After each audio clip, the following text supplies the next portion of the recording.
Mesdames, Messieurs, bonjour. Bienvenue sur e-radio et e-TV. Bienvenue aussi dans votre émission Espace Politique. Alors, ce qui s'est passé à Tambacounda doit-il faire peur Idrissa Diaby? Diabira.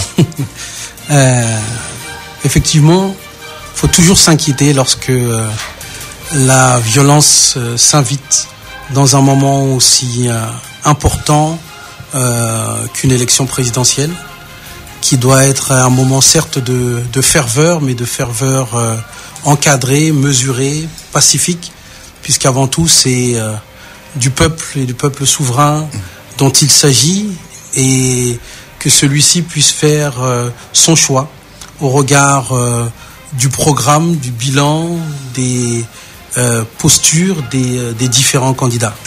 Donc il s'agit d'abord vraiment de se désoler de la mort d'êtres humains, présenter nos sincères condoléances aux familles pour la perte d'êtres chers, présenter nos condoléances aussi à celles et ceux qui ont pu être blessés ou endeuillés dans les accidents passés.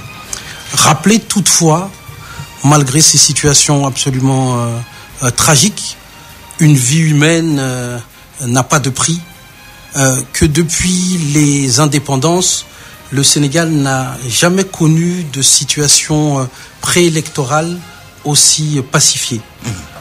Jamais avant une élection, nous n'avons perçu un climat d'apaisement. Oui. Nous avons bien souvenir des années... Est-ce qu'il ne faudrait pas justement relativiser ce climat pacifique dont vous parlez? C'est vrai, en 2012, c'était encore beaucoup plus violent, mais quand même il y a mort d'hommes. Aujourd'hui, on en est à presque 10 morts. C'est relativement à ces éléments tragiques que j'évoque le climat d'apaisement préélectoral qui précédait les précédentes élections. 2011, 2012, c'est pratiquement une dizaine de morts dont il s'agissait. Les élections précédentes, nous étions aussi comptés en nombre de morts, liés à des violences de part et d'autre. Nous avons à Tambacounda une situation tragique qu'il faut dénoncer et sur lesquelles notre candidat et l'ensemble des candidats se sont prononcés pour appeler au calme. Des morts sont également à déplorer dans le cadre des accidents, oui. Ce qui est différent de ce qui s'est passé à Tambacounda. Et c'est là où il faut resituer et relativiser. Et appeler, bien évidemment, à ce que l'État, le ministère de l'Intérieur, puisse faire valoir la sécurité des biens, des personnes, dans le cadre de cette campagne présidentielle. Le ministre de l'Intérieur a déjà d'ailleurs réagi sur cette affaire pour condamner, mais aussi pour dire que l'enquête se fera comme elle doit se faire. Alors, Papa Abdourahmane Dabo, au début de la campagne électorale, tous les 5 candidats avaient lancé un appel pour la paix. Mais il y a violence malgré tout. Avez-vous l'impression qu'ils ont prêché dans le désert? Antoine, tout d'abord, nous regrettons fortement la perte de vies humaines en cette période de pré-campagne électorale. Ceci dénote clairement un recul démocratique de notre pays, parce qu'on pouvait ne pas en arriver là. Parce que tout d'abord, tous les acteurs qui notamment étaient choisis pour participer à cette compétition hautement démocratique avaient alerté depuis le début. Tous les candidats de l'opposition ont alerté. Mais c'est comme si le parti au pouvoir n'écoutait pas. Il ne voulait pas savoir. Parce qu'à l'heure actuelle où nous sommes, nous, par exemple, la coalition Sonko Président, nous avons été victimes des cas de violence à maintes reprises. Et à chaque fois qu'on parlait, les gens nous disaient qu'on se victimisait pour créer le buzz. On ne cherche pas le buzz. On n'en a pas besoin. Notre siège social qui se trouve à Yoff a été caillassé. Des gendarmes sont partis dans la maison de la maman d'Ousmane Sonko à Ziguinchor. Certains de nos militants à Saint-Louis ont été attaqués et malmenés avec des armes blanches. À Fatick récemment, le week-end passé, ça je l'ai vécu sous mes propres yeux. Donc, cette succession de violences-là que nous dénonçons, parce que nous sommes un pays républicain. Nous sommes dans un État démocratique qu'on chante toujours. Mais c'est comme si cette démocratie-là n'est que virtuelle.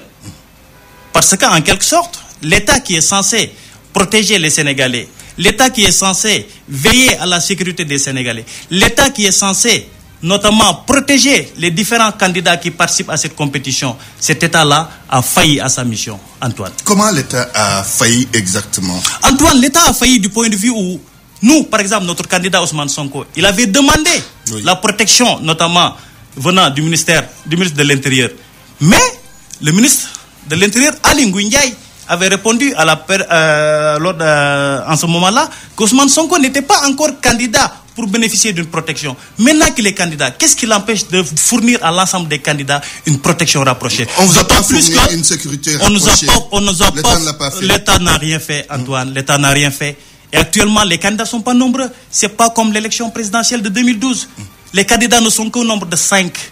Donc je pense qu'avec toutes les forces de l'ordre dont dispose l'État du Sénégal, la sécurité des candidats devrait être assurée par l'État du Sénégal. Alors, est-ce qu'on peut de façon exclusive dire que la violence-là, l'État en est totalement responsable? Je pose la question. Écoutez, Antoine, moi... Par exemple, pour ce qui s'est passé à Tambacounda. Ce qui s'est passé à Tambacounda, il y a des précédents. Il y a des précédents qui sont visibles. Parce que il y a le ministre Mambay Niang qui a parlé notamment de milices, de bras armés qu'on a vu à l'œuvre, notamment sur énormément de vidéos circulant sur les réseaux sociaux. Nous avons vu les marrons du feu agir. Personne n'a parlé. Et dans ce pays-là, Antoine, vaut mieux prévenir que guérir. Donc, c'est eux qui incitent cette violence-là. Parce qu'aujourd'hui, ils ont perdu le débat d'arguments. Ils ont perdu le débat d'idées. Ils ont perdu notamment aussi le débat de bilan. Parce qu'ils n'ont pas de bilan. On reviendra au bilan et programme, si vous le permettez, tout à l'heure. Alors, une tache noire dans notre démocratie. Oui, vous aurez la parole. Une tache noire dans notre démocratie, puisqu'on a quand même le droit de faire campagne sans se faire violence. Vous êtes d'accord avec nous? Mais oui, apportez quelques précisions par rapport à ce qu'il a dit et vous répondez à la question. Moi, j'appellerais M. Dabo à beaucoup plus d'humilité. La personne qui est décédée, en l'occurrence, c'est un membre de la coalition présidentielle. Si ce que vous indiquiez était vrai, nous ne serions pas dans cette situation et vous ne feriez pas preuve de ce ton aussi condescendant envers un groupe, une partie de la classe politique qui, effectivement, aujourd'hui est endeuillée. Puisque vous aimez à vous placer dans le rôle des victimes. La victime aujourd'hui et les victimes aujourd'hui, à Tamba, ne sont pas de votre camp. Cela ne nous empêche pas d'appeler les uns et les autres à la retenue. Et puisque vous parlez de contradiction, en voilà une de contradiction qui est absolument manifeste. De venir arrêter sa campagne, se présenter auprès de ceux et de celui, notamment, qui appelle à ce que les urnes soient brûlées, les cartes soient brûlées, que le chaos soit placé dans ce pays. De qui? De votre candidat Ousmane Sonko. Mon candidat n'a jamais fait appel à ce qu'on brûle les cartes. Je suis désolé. Je suis désolé, vous dites des contre-vérités et je suis censé les rectifier. Vous aurez la parole pour repréciser tout cela, Abdourahmane Dabo. Oui, laissez-le souffrez d'écouter mes arguments. On vous écoute. Après avoir balayé d'un revers d'une main les décès qui ne sont pas des décès de votre camp, une vie est une vie. Les élections présidentielles, peut-être, ce sont les premières pour vous. Mais les élections présidentielles, comme je l'ai dit, au Sénégal, depuis des décennies, ont été émaillées de violence. Et on les déplore tous. Ne faites pas la vierge effarouchée qui découvre la violence de la vie politique. Elle l'est. Mais elle ne doit pas conduire à des décès, encore moins des décès qui sont chez des jeunes et dans le cadre de la campagne. Si ce décès s'était produit dans un autre camp que le nôtre, qu'aurions-nous entendu? Vous auriez certainement indiqué qu'il s'agissait d'un complot ou d'autre chose. Donc, soyons sérieux, appelons au calme, soyons cohérents, ne venons pas fustiger les les crises ou la violence et ensuite se rendre auprès et soutenir ceux qui appellent la violence. Parce que vous portez à ce moment-là, comme Maître Wade, comme Abdoul Mbaye, une responsabilité morale d'un double langage. Il s'agit de réprimer d'un côté, il s'agit de dénoncer d'un côté, mais d'un autre, de laisser ceux auxquels vous souhaitez le soutien appeler à ce que le pays soit à feu et à sang. Et ça, ce n'est pas acceptable. Justement, ce n'est pas acceptable, comme vous dites. Mais alors, est-ce que quelque part, les candidats n'ont pas échoué, eux qui ont appelé au début de cette campagne à la paix? Malgré tout, il y a quand même violence. L'échec est relatif, comme je l'indiquais. Il est relatif parce qu'on ne peut pas satisfaire d'une mort, quelle qu'elle soit. D'autant plus qu'elle se passe dans une situation de conflit. On ne peut pas s'en satisfaire. Mais il est relatif parce que vous vous souvenez des nervis qui allaient attaquer Talasila à coups de marteau, des groupes qui allaient se faire violence ou faire violence aux différents candidats. Nous sommes au Sénégal, nous n'avons pas la mémoire courte. Ces épisodes sont des épisodes d'il n'y a que quelques années, des précédentes élections. Celles qui précédaient dans les années 80, dans les années 90, c'était bien pire encore. Donc c'est relatif. Il faut le déplorer, mais il faut surtout avoir une cohérence dans l'attitude. On ne peut pas dénoncer d'une part la violence et ensuite s'allier ou chercher à s'allier avec ceux qui appellent au chaos et à ce que le pays soit mis à feu. C'est ce qu'a fait Ousmane Sonko. Ce n'est pas cohérent. C'est ce qu'a fait Ousmane Sonko. Je suis désolé, Antoine. Ousmane Sonko n'a pas fait ça. Il cherche à s'allier avec Abdoulaye Wade. Non, attendez. Il cherche un soutien d'Abdoulaye Wade. Ousmane Sonko, sa déclaration lors de la sortie, après la sortie de sa rencontre avec Abdoulaye Wade, a été claire. Il était question de venir recueillir des prières d'Abdoulaye Wade. Il était question, attendez Antoine, il était question de venir écouter les conseils d'Abdoulaye Wade. Il était question aussi, écoutez-moi M. Diabira, parce que tout à l'heure vous m'avez dit il va vous écouter. Souffrir pour vous écouter. Il va vous écouter. Ok, parfait. Parce que, à un moment donné aussi, il faut respecter la personne. Abdoulaye Wade est un ancien président de la République. Abdoulaye Wade est un acteur politique. Bien vrai qu'il n'est pas candidat actuellement, mais c'est un acteur politique. Et ça, jusqu'à sa mort, qu'on ne souhaite pas maintenant. Abdoulaye Wade est quelqu'un que les Sénégalais doivent respecter, parce que malgré ses défauts et ses atouts, il a au moins fait quelque chose dans ce pays-là. Abdoulaye Wade a fait grandir la démocratie. Rappelons-nous, Antoine, en 2012, lorsque leur candidat, Macky Sall, dénonçait notamment que Ousmane Ngom devrait être enlevé du ministère de l'Intérieur, Abdoulaye Wade, avec un gentleman agreement de politique, il l'avait accepté, il avait fait ce que eux, ils refusent de faire. Ils refusent catégoriquement d'enlever Aly Ngouille Ndiaye à la tête du ministère de l'Intérieur. Pour vous, c'est un élément déterminant pour non, c'est un élément de recul démocratique, quoi qu'on puisse dire. Parce qu'on ne peut pas être juge et parti en déterminant sur le scrutin. Mais bien sûr. Forcément. Mais bien sûr. Oui. Parce que Aly Ngouille Ndiaye a dit ouvertement à la télé qu'il va faire tout pour que ceux qui vont voter pour Macky Sall récupèrent leur carte. Il l'a dit comme ça. Il l'a dit comme ça. Ah oui. Il l'a dit comme ça. Je suis désolé. Mais alors, moi quand même, j'ai lu et entendu Ousmane Sonko dire, nous aurions aimé obtenir le soutien de Maître Abdoulaye Wade. Écoutez Antoine, Abdoulaye Wade, c'est le président du Parti démocratique sénégalais. C'est un acteur politique, comme je vous l'ai dit tout à l'heure. Si un quelconque, que ce soit Abdoulaye Wade ou quelqu'un d'autre, disait à Ousmane Sonko que je viendrai vous soutenir, on va passer par des préalables. Parce que nous, au sein de notre parti, notamment dans la coalition où nous sommes le seul parti à disposer d'un code, notamment des alliances. En termes de déontologie, on discute. Vous avez défini un code bien clair. Bien clair. Et ce qu'on vous reproche, tout ce que vous avez dit à Abdoulaye Wade ou sur Abdoulaye Wade, aujourd'hui, vous cherchez à être, disons, de son côté, ou bien vous cherchez qu'il soit de votre côté. Attendez, Antoine. Qu'est-ce que vous répondez par rapport à Antoine, les gens ironisent quand ils racontent tout ce qu'on a dit d'Abdoulaye. On n'a jamais rien dit de grave sur Abdoulaye Wade. Ousmane Sonko a été clair et sur ses discours, tout le monde l'entend. À chaque fois qu'il parle, qu'il fait notamment une notation de tous les présidents que le Sénégal a toujours eu, Abdoulaye Wade est le meilleur de tous les présidents que ce Sénégal-là a eu. Parce que en termes d'avancée démocratique, ce que Abdoulaye Wade a fait, aucun président de ce pays ne l'a fait. La vision qu'avait Abdoulaye Wade, notamment de moderniser ce pays-là, les autres présidents ne l'avaient pas. Donc je suis désolé, Antoine, Abdoulaye Wade, c'est quelqu'un qu'on doit respecter. Macky Sall n'a pas de vision. Sa vision s'arrête à Diamniadio, Antoine, je suis désolé. Ça s'arrête à Diamniadio. Très bien. Alors, oui, avant de répondre à cette question bien précise, oui, dites-nous comment faire pour que la violence cesse. Mais avant cela, on apprend que Abdoulaye Wade est devenu ou a rejoint le rang des guides religieux pour que Ousmane Sonko interrompe sa campagne, venir rechercher ses prières. C'est une déclaration, en tout cas une belle nouvelle que vous nous faites.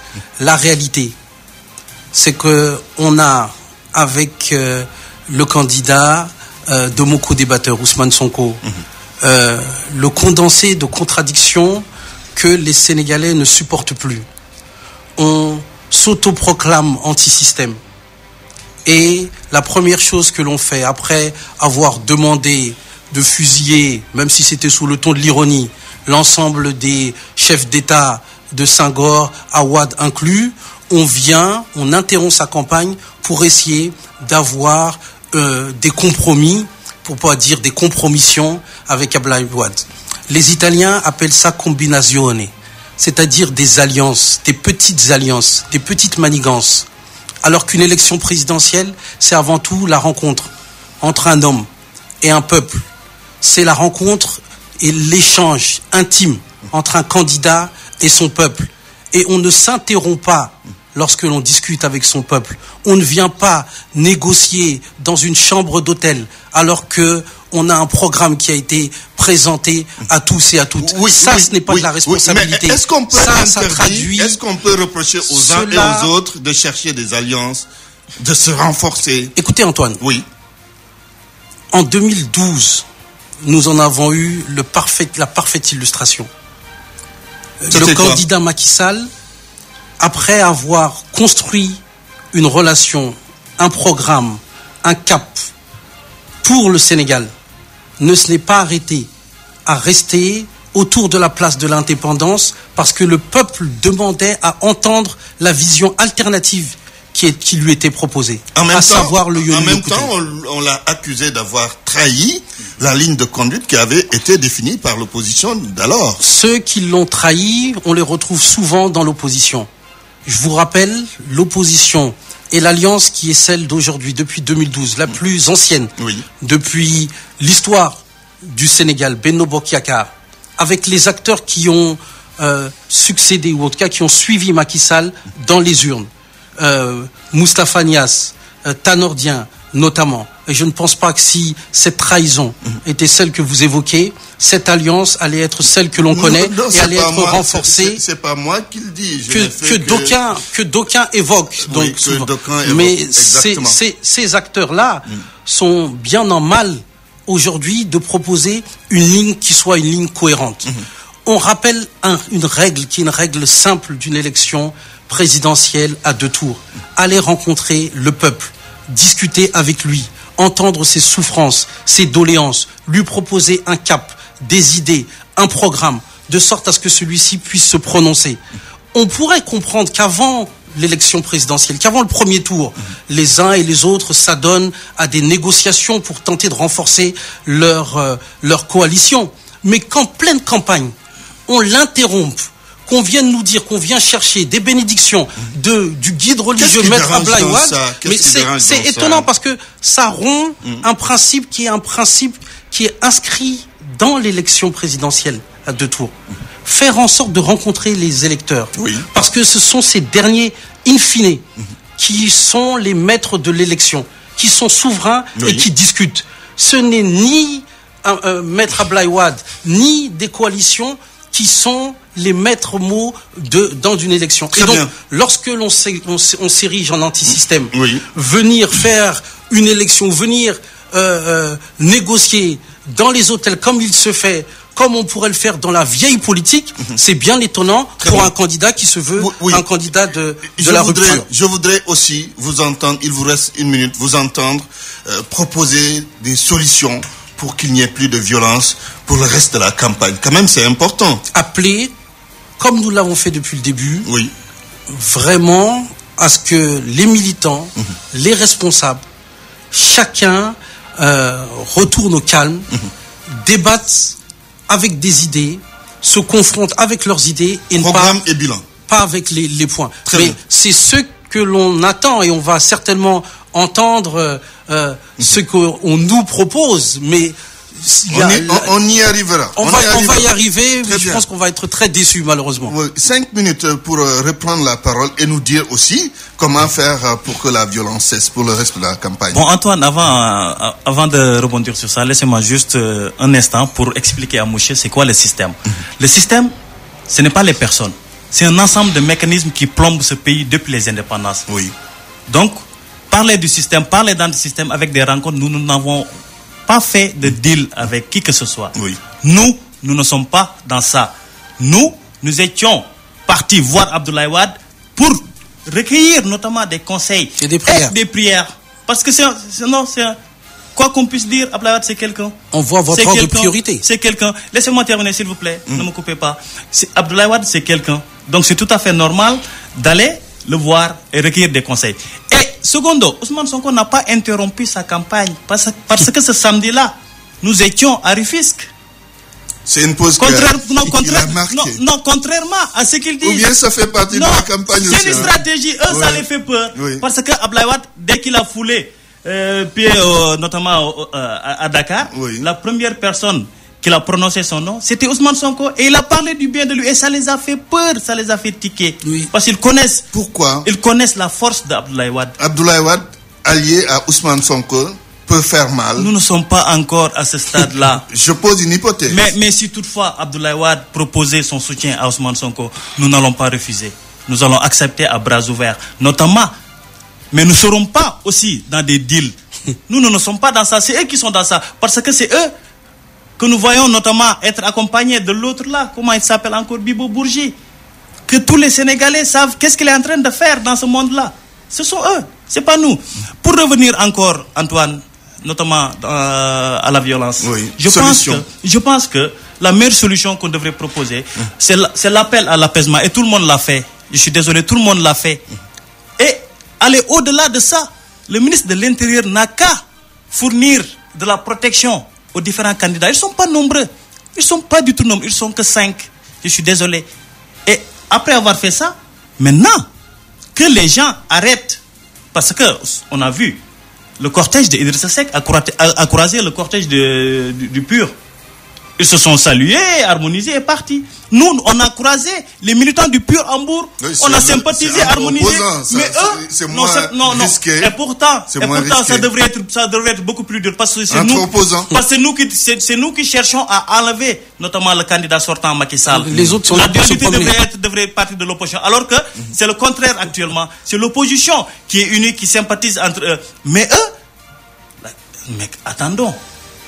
C'est pas la guerre mondiale, ce n'est ni le djihad, c'est ni une élection c'est une élection présidentielle, c'est des propositions, et c'est le peuple souverain qui décide. Maintenant, s'il décide que c'est Ousmane Sonko qui sera président, ah bien, on va apprécier. S'il décide que c'est quelqu'un d'autre qui va être président, on va apprécier. Mais laissons le peuple décider. C'est pas à vous d'interrompre les cortèges des uns et des autres. Ce n'est pas à vous, notamment, de jeter des pierres. Arrêtez ça. Je vous rappelle juste que la personne qui est décédée est un membre de la coalition présidentielle. Vous avez parlé, vous êtes dans mon temps de parole. Je suis désolé. Antoine, je termine. Vous allez terminer. Il n'y a pas de problème. Merci, Antoine. Merci, Antoine. Parce que actuellement où nous sommes, vous êtes en train de nous faire retourner en 2012, ce que nous ne souhaitons pas. Parce qu'en 2012, nous avons vu ce qui s'est passé. Nous avons perdu ce qu'on a perdu. On a perdu Mamadou Diop. On a perdu tant d'autres. Mais ce qui se passe aujourd'hui, des minibus, non, attendez un peu, écoutez-moi, s'il vous plaît. Des minibus de la presse brûlés, des personnes tuées, ça pouvait être évité. Et ça revient notamment à votre responsabilité. Le ministre de l'Intérieur, s'il avait pris les dispositions qu'il fallait, on n'en arriverait pas à ce stade-là. Je suis vraiment désolé. Très bien. Mais votre démonstration ne tient pas debout. Très bien. Puisque vous suivez Espace Politique. Vous laissez à penser que la protection serait de notre côté. Très bien. Et je vous rappelle juste que la personne et les personnes qui sont décédées. Mais s'il vous plaît, les deux gendarmes qui sont décédés sur le cortège de votre candidat, ils étaient où? Ils protégeaient qui? En accident. Ils protégeaient qui? En tout cas, nous n'avons pas de gendarmes dans nos convois. Merci. Je suis désolé. Je rappelle que vous suivez Espace Politique qui reçoit Idriss Diabira de la coalition Benno Bokk Yakaar et Pape Abdourahmane Dabo, coordonnateur adjoint de la coalition Sonko Président. Alors, débat entre les différents candidats le 21 février prochain, c'est prévu. Il sera diffusé sur la 2S, iRadio et Sénéweb. Les 4 candidats ont donné leur accord. Macky Sall, non. Alors, Idrissa Diabira, pourquoi votre candidat n'est pas partant pour un débat entre candidats? D'abord, pour une raison, le fait que j'évoquais tout à l'heure, il y a d'abord une rencontre avec le peuple. Cette rencontre, il ne compte pas l'interrompre au gré des combinaisons auxquelles se livrent nos adversaires de l'opposition. Et le débat s'inscrit dans cette logique. J'arrive. C'est ce que vous voulez dire? J'arrive. Allez-y. Et donc cette rencontre avec le peuple, c'est une rencontre qui ne souffre pas suivant le statut d'ancien président ou autre. Nous sommes tous d'égale dignité dans ce Sénégal. Les populations qui attendent à Koupentoum, à Ziguinchor, à Kédougou ou dans la vallée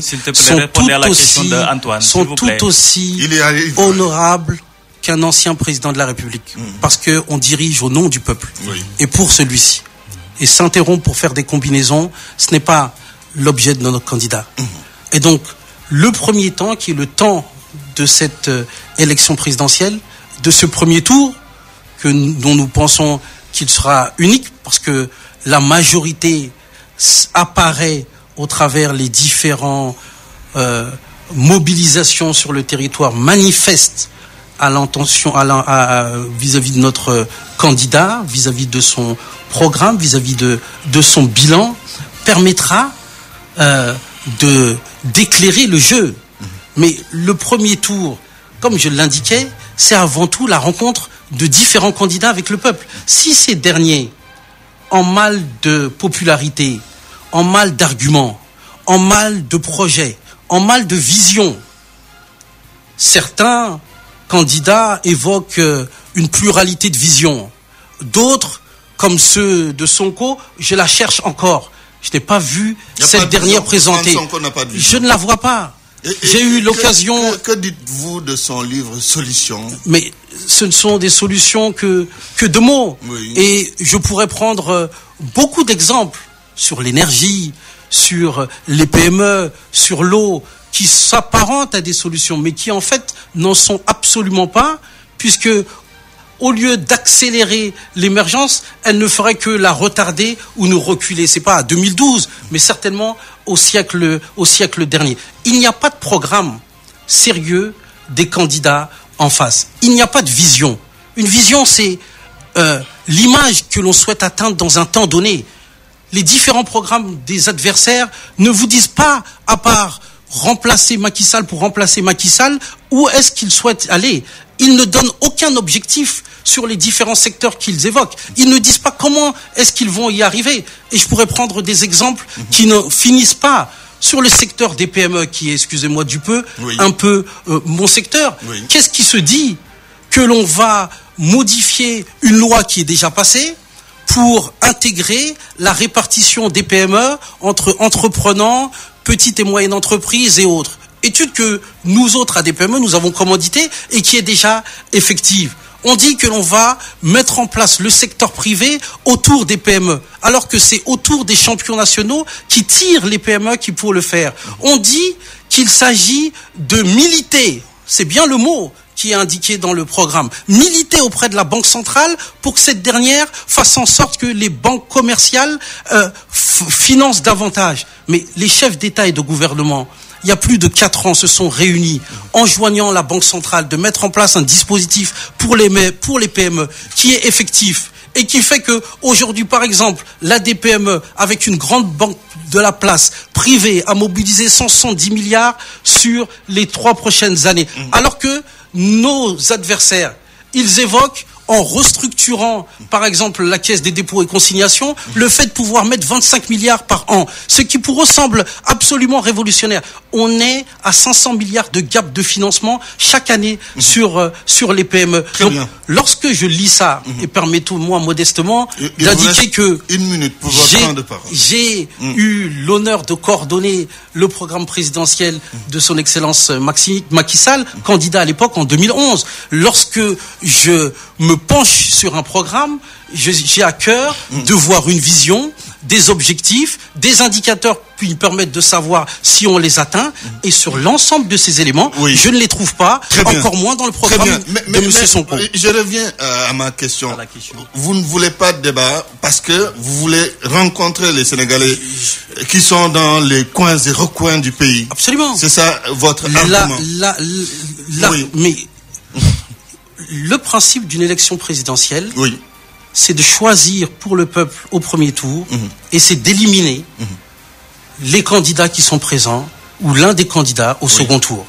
Très bien. Ce choix, il se base sur une offre programmatique et une vision. Très bien. Si ces derniers en font défaut, nous n'allons pas leur donner une bouée de sauvetage pour qu'ils puissent se prévaloir d'avoir quelques arguments alors qu'ils n'en ont pas ni de vision. Très bien. Macky Sall n'est pas favorable à un débat télévisé entre candidats. Vous, votre candidat est favorable. Quels sont vos arguments? Pourquoi vous avez accepté ce débat? Très favorable, Antoine. Mais je ne sais pas si vous avez fait attention ou pas, mais il a tout fait pour esquiver cette question-là. Et s'il est là pour nous chanter qu'il est directeur d'agence, pour nous raconter ce qui se passe dans les PME et PME, ça, on en reparlera, notamment si on rentre en profondeur dans le programme. On peut déjà évoquer au début, Antoine, programme. Il faut quand même apporter des réponses. Absolument. Ce qu'il a dit. Écoutez-moi, Antoine, permettez-lui de voilà, merci. Oui, allez-y. Antoine, faut regarder le processus, notamment autour duquel on a construit notre modèle politique. Ousmane Sonko a commencé par son livre Vision, qu'il a soumis à des journalistes à travers notamment une évaluation publique des questions, réponses, confrontation, idée par idée.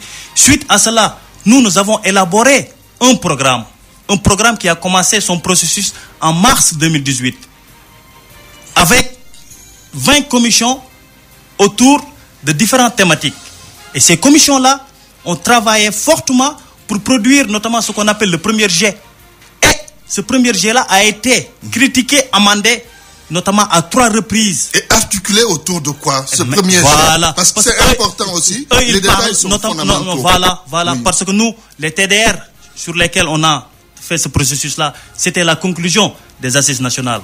Ce qu'ils n'ont pas pris, c'était les rapports de la CNRI, ce qu'ils n'ont pas pris. Parce que, faut rappeler, notamment en 2012, M. Diabira, lorsque Macky Sall était parti et laissé ceux qui combattaient ici, à Dakar, pour protéger notre constitution, ça, ce n'est pas être brave. Ça, c'est de la lâcheté. Je suis désolé. Face à Maître Ouad, c'était de la lâcheté aujourd'hui. Antoine, je reviens. D'accord. Je reviens. Notre projet politique est articulé notamment sur la relance économique. Ce qu'ils ont inversé, eux, ils l'ont inversé parce qu'ils ont priorisé le secteur tertiaire qui est devenu tellement lourd qu'ils l'ont scindé en 2, notamment tertiaire et quaternaire. Alors que l'économie ne fonctionne pas comme ça. Aujourd'hui, ils nous chantent notamment un taux de croissance de 7%. Mais la croissance, ça se mange, Antoine. Prenez l'exemple d'un bol de riz d'une famille. Laissez-moi terminer, s'il vous plaît. Prenez l'exemple d'un bol de riz d'une famille. Si vous posez le bol de riz à midi et que vous ouvrez la porte, tout le monde rentre, est-ce que la famille sera rassasiée? Non. Mais si vous fermez la porte et que la famille termine de manger ensuite pour ouvrir la porte, là, je pense que la famille sera contente de vous. Et c'est comme ça qu'on gère un pays. Qu'est-ce que vous voulez dire à travers cette image? Ce que je veux dire à travers là, Antoine, notre économie est extravertie. Ce qui s'explique que ce taux de croissance-là ne bénéficie pas aux Sénégalais. L'ensemble des projets porteurs, notamment les grands projets dont ils chantent aujourd'hui et qui se limitent notamment dans l'axe du pôle ouest, notamment Dakar-Thiès, ce sont des projets portés par les étrangers. Et ces capitaux-là sortent du pays. Aujourd'hui, même si on crée une croissance à 2 chiffres, notamment 12, 13, ainsi de suite, les 98% n'allaient pas rester au Sénégal. Et c'est ce qui est dommage ici, Antoine. Maintenant, revenons sur ce processus-là de programme. Nous avons élaboré quelque chose à soumettre aux Sénégalais. Il parle du livre de vision, il parle de propositions, il dit que non, c'est des propositions qui ne tiennent pas debout. Mais ça a été défendu devant des journalistes bien avérés. Le programme qu'on propose aujourd'hui aux Sénégalais, c'est un programme inclusif et participatif. Ça s'intitule Jotna, li ñepp bok, ñepp jot ci. Parce qu'Antoine, actuellement au Sénégal, les Sénégalais ne ressentent pas les fruits de la croissance. Absolument. Et on part à être dans le sens de devenir un pays pétrolier avec l'exploitation notamment des gisements qui ont été découverts. Un pays qui regorge énormément de ressources minières, notamment le zircon, le gaz, le fer, ainsi de suite, et que les populations ne voient rien de tout cela. C'est vraiment dommage, Antoine. Très bien. Alors, Idriss Djabira, vous êtes au pouvoir, vous êtes aux affaires. L'économie sénégalaise, si on se fie au taux de croissance, est dans une dynamique progressive.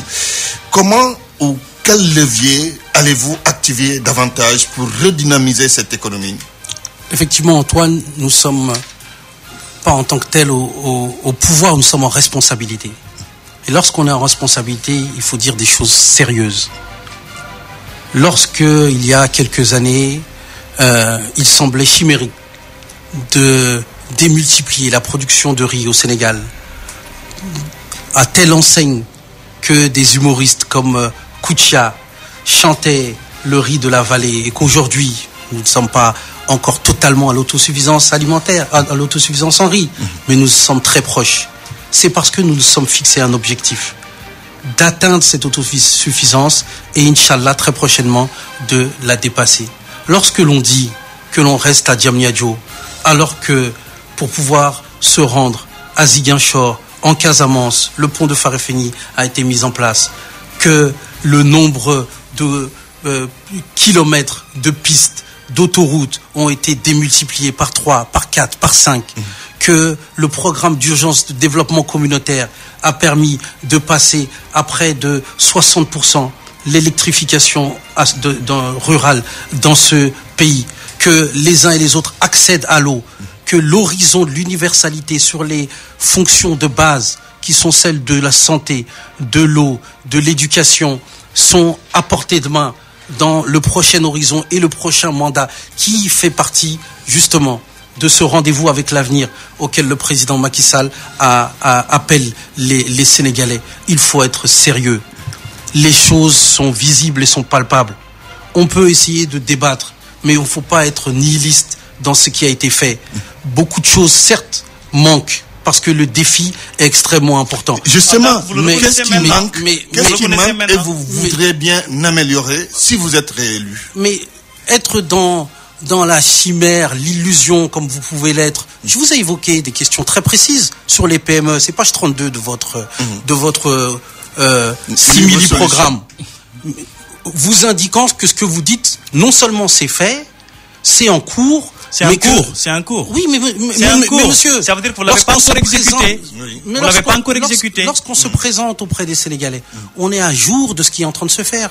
Lorsque vous indiquez que vous allez militer auprès de la Banque centrale, alors qu'un dispositif PME depuis plus de 8 mois a été mis en place, vous n'êtes pas à jour de ce qui est en train de se passer. Vous le planifiez, mais vous l'avez pas exécuté. Laissez-moi terminer. On va quand même l'écouter. Il nous dira ce qu'il compte améliorer s'ils sont élus. Les résultats. Oui. Vous dites que vous avez de bons résultats. À part être dans un nihilisme absolu, les résultats sont palpables. La croissance et les propos, le lapsus est révélateur, puisqu'il a dit que la croissance se mangeait. Effectivement, la croissance se mange.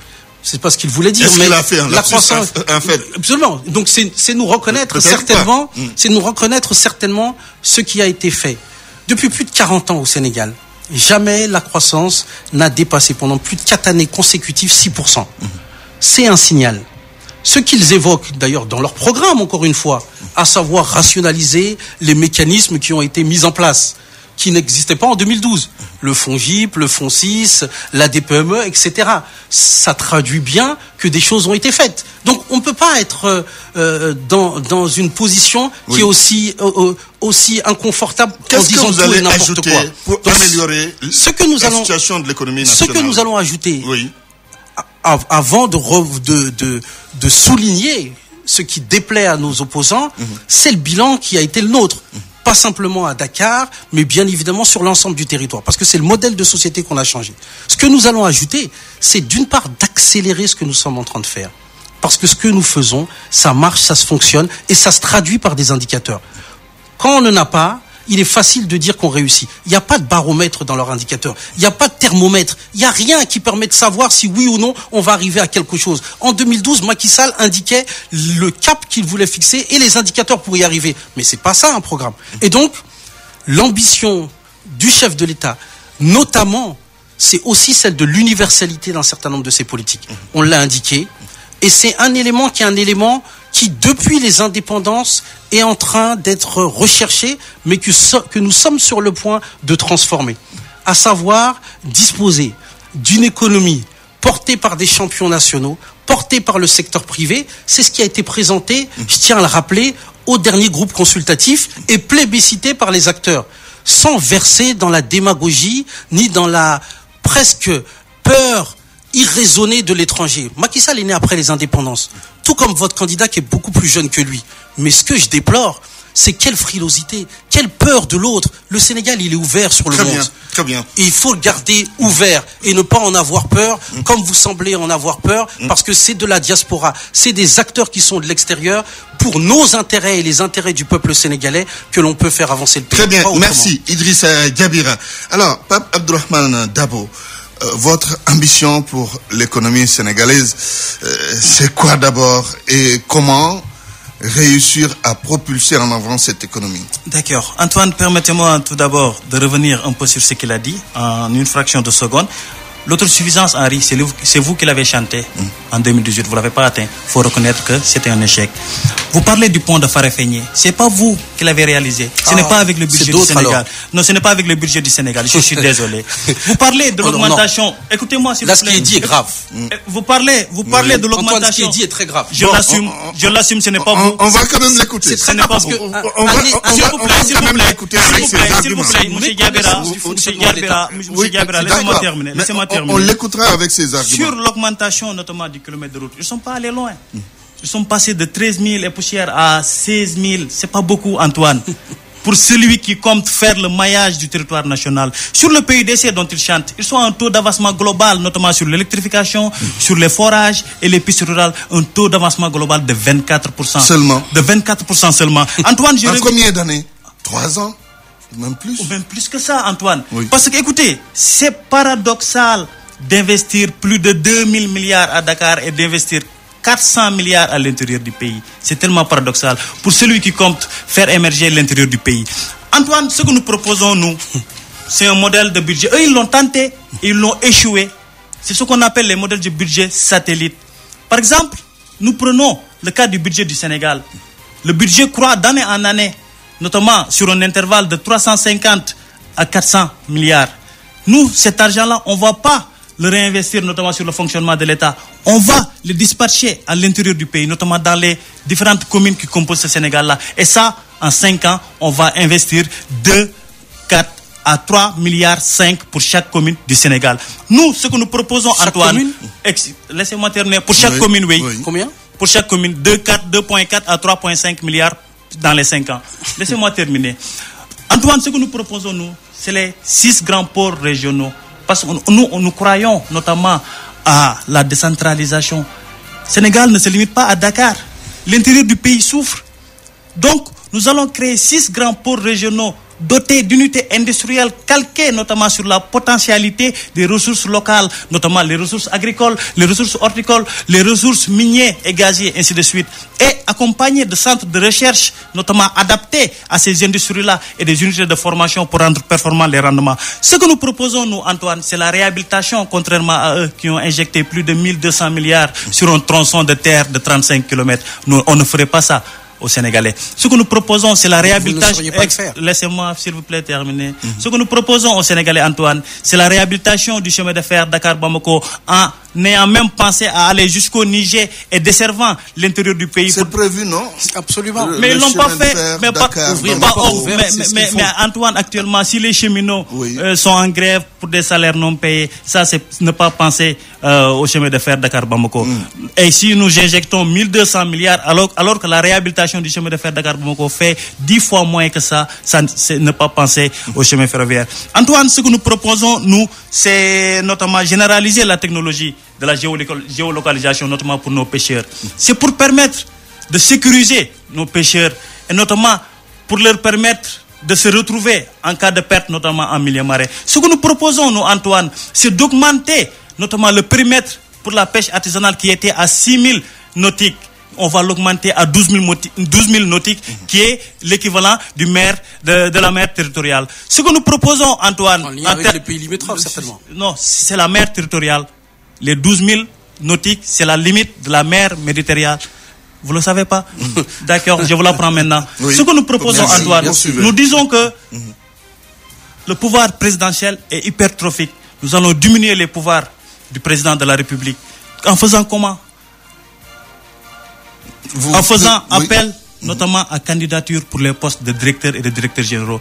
Si, au soir du 24 février en 2019, Ousmane Sonko est élu président de la République du Sénégal, Inch'Allah, au premier tour, M. Diabira n'allait pas être sur ce plateau-là en train de débattre avec moi. Parce qu'en dehors de faire appel à candidature, notamment pour les postes de directeurs et de directeurs généraux, nous allons introduire une loi qui sera votée à l'Assemblée nationale et qui interdit aux directeurs et directeurs généraux de ne plus faire de la politique et de se concentrer exclusivement, notamment, à la mission qui les a été confiée. Je suis désolé, M. Diabira, nous avons bien sûr un programme. Alors, je rappelle que vous suivez toujours Espace Politique qui reçoit Idrissa Diabira de la coalition Benno Bokk Yakaar et Pape Abdourahmane Dabo de la coalition Sonko Président. Discours de campagne. Macky Sall dit à Ziguinchor, nous avons déjà gagné. Ousmane Sonko a aussi beaucoup mobilisé à Ziguinchor. Est-ce à dire que la bataille de Ziguinchor sera âprement discutée?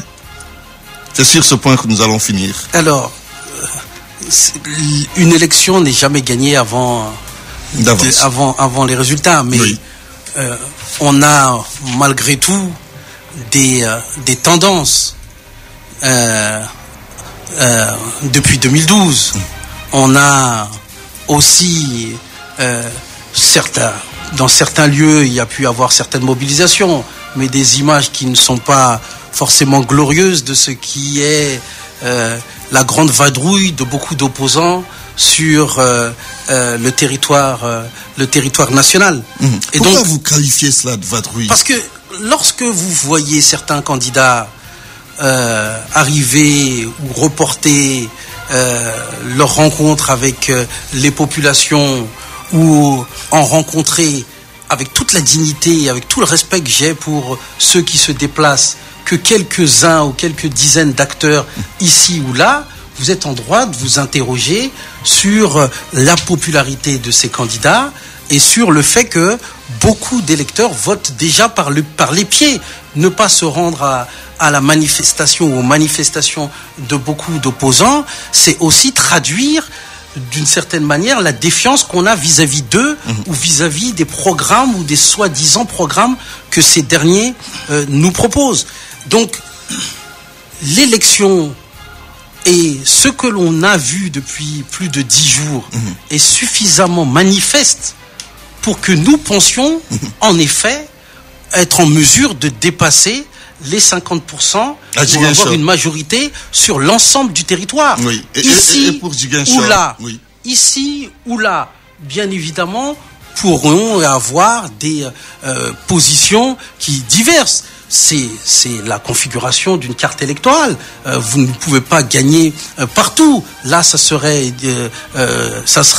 grave. Mais laissez-moi juste revenir sur, je ne sais pas, soit je qualifierais de naïveté ou bien d'amateurisme par rapport à la gestion de l'État, de son budget et la manière de pouvoir le conduire.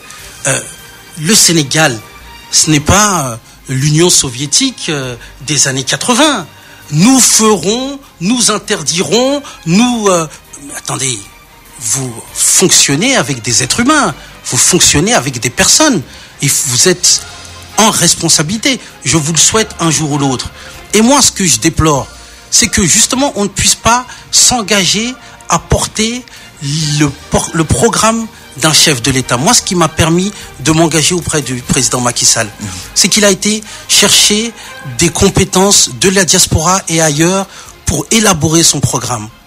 Ce que vous considérez comme innovant, vos pôles qui figurent et qui ont été préfigurés dans le pôle de développement de la Casamance et qui figurent dans les assises nationales.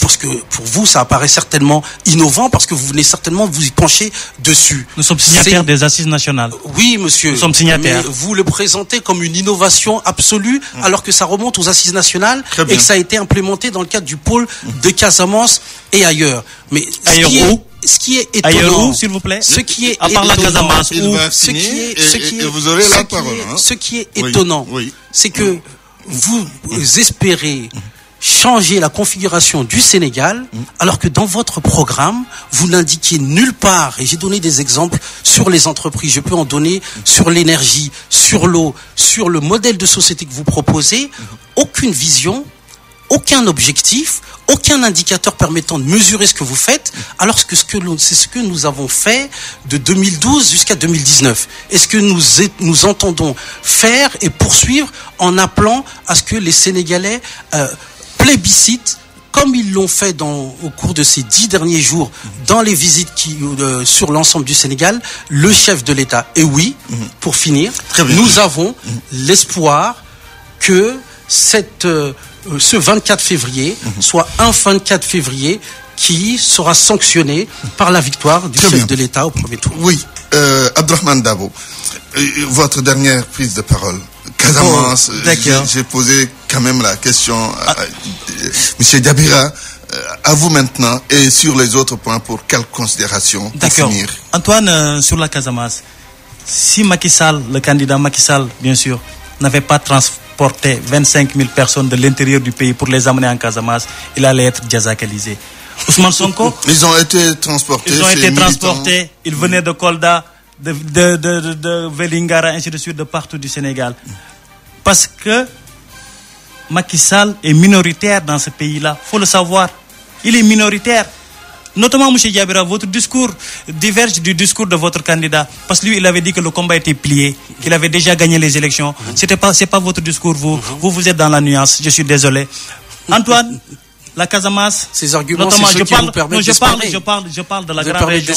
Je parle de la Casamance naturelle, la grande région. Oui. Inch'Allah, au soir du 24 février, nous allons gagner largement à la Casamance. C'est là où on dit que votre leader est plus fort, mais pas dans les autres régions. Non, mais attendez. Au plus fort reste. Au plus fort reste, il est plus fort, au plus fort reste. Certainement. Lui permettre de terminer. Parce que c'est pas uniquement là-bas. Tout à l'heure, il a parlé que nous allons gouverner dans l'arrogance. Alors que ce n'est pas ça. Nous, on a élaboré un projet de société qui a démarré par un appel à contribution à travers le monde entier. La diaspora a fortement contribué dans l'élaboration de ce projet de société-là. La diaspora a financé à hauteur de 65 millions récemment la campagne. C'est l'argent qu'on annonce là qui va venir. Voilà, parce que c'était lors de la campagne de Bokuna. Parce que nous, on n'est pas comme eux. Nous, occupez-vous de vous-même. Attendez. C'est vrai que vous êtes à court d'argent. Non, on n'est pas à court d'argent. Parce que si on était à court d'argent, si on était à court d'argent, notre campagne allait s'arrêter. Alors qu'aujourd'hui, on bat campagne pleinement. Ce qu'il ne comprend pas, M. Diabira, c'est que l'élection présidentielle, c'est sur 3 étapes. Il y a la pré-campagne qu'on a fait avec une très grande réussite. Il y a la campagne qu'on est en train de faire d'une manière excellente. Et il y a le jour du vote. Et le jour du vote, ils sauront que les Sénégalais ne sont plus de leur côté. Ce qu'ils ne comprennent pas, en est que, notamment en termes de programme, eux, ils n'ont pas de programme. Ce qu'ils proposent, notamment s'ils sont réélus, ce n'est pas un programme. Eux, on leur demande de nous faire un bilan. Et le bilan est catastrophique. Je suis désolé. Un bilan qui s'arrête à Diamniadio, notamment prendre 1200 milliards qu'on injecte dans le terre qui n'est même pas encore fini. Inaugurer des autoroutes qui se ferment le lendemain, notamment le pont de Farafenni, ainsi de suite, ainsi de suite. C'est pas sérieux. C'est pas comme ça qu'on gouverne un pays. Du déni. Non, écoutez, non, monsieur Diabera, laissez-moi parler. Vous allez souffrir parce que c'est votre candidat qui l'a fait. C'est l'œuvre de votre candidat. Je suis désolé. Je suis désolé. Ça serait un acte de maturité de sortir du déni et de regarder ce qui a été fait. Oui, on va s'écouter. Et c'est par là que vous allez finir. Oui, je souffre d'écouter. Oui, d'accord. Non, mais c'est les règles malheureusement du débat. C'est les règles du débat. On est obligé de nous écouter. Parce que son candidat n'a pas travaillé. Il parle tout à l'heure de taux de croissance, alors qu'on est classé toujours parmi les pays les plus pauvres. Ça veut dire que ce taux de croissance-là ne sert à rien absolument. Antoine, nous, ce que nous proposons, c'est redynamiser notamment l'industrialisation de ce pays-là. Parce qu'un pays ne peut pas être porté par le secteur tertiaire et notamment quaternaire parce que c'est devenu trop lourd chez eux. Nous, ce que nous proposons, c'est faire de l'agriculture notre fer de lance. En créant quoi? En créant le canal du Cayor et le canal du Bawal. Notamment, ravitailler pleinement les terres cultivables en eau pour pouvoir augmenter les rendements. Ce que nous proposons, Antoine, nous, c'est créer des ranchs modernes, altérer notamment l'agriculture et l'élevage pour des utilisations durant toute l'année et augmenter le rendement. Ça, ils l'ont pas fait. Quand un candidat part jusqu'à inaugurer des murs de clôture, là, je suis désolé. Très bien. Merci. Nous sommes au terme de cette émission qui recevait Espace Politique, bien sûr, qui recevait Idriss Diabira, directeur général de la DPME, membre de la coalition Benno Bokk Yakaar, et Pape Abdourahmane Dabo, ingénieur pont et chaussée, coordonnateur adjoint de la coalition Sonko président. Au micro, Antoine Diouf, à la technique Pierre Dien, à la vidéo, c'est les Diallo et Sega Diouf. Tout de suite, vous avez rendez-vous avec Yann Dembatine dans le tour de correspondant avec nos différents envoyés spéciaux aussi qui suivent les différents candidats. Restez à l'écoute des programmes de e-radio. Rendez-vous demain à la même heure, à la même fréquence.